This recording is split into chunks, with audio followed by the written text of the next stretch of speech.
tugam o'ldi degan chig'ingiz bilan biz yem-qashakdan deb payqam. Mushunda zararlangan kishi jigar yerilmay nima yerildi?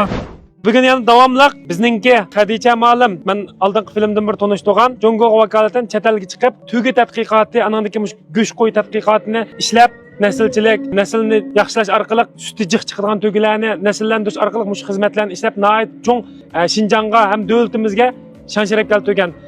Hamda Shinjongda tugi to'g'riliq jiqroq izlangan, go'sht qo'y to'g'riliq jiqroq izlangan, ham Abdumurayliq Chorvachilik fan texnik akademiyasida 30 yil ishlab nurg'un natijalarni qo'lga keltirgan. Xo'sh, unda bo'lsa, ma'qotandagi masalalarni o'rtoqlashaylik. Hamda ma'vo tangzama. Avvalgi kli qilgan ekanda buni. Dezdika. Sizning tugilaringiz aqotandik tugilardan sal yaxshi ekan.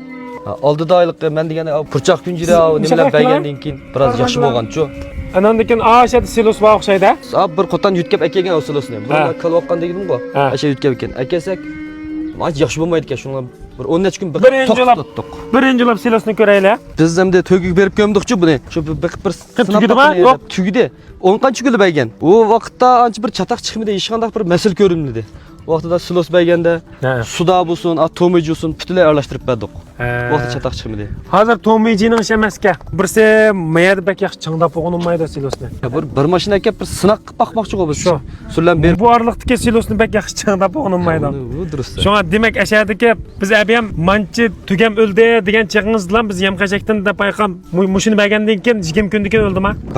Bir oy ekan ha bo'ldi. Sabab mushu deb turaylik, bir xil sabab. Yana qolganini ko'raylik. Ma bidingiz bu bidil masala yo'q. Bidil saqlam. Bidil saqlam. Anandagi mashayxingiz qarang.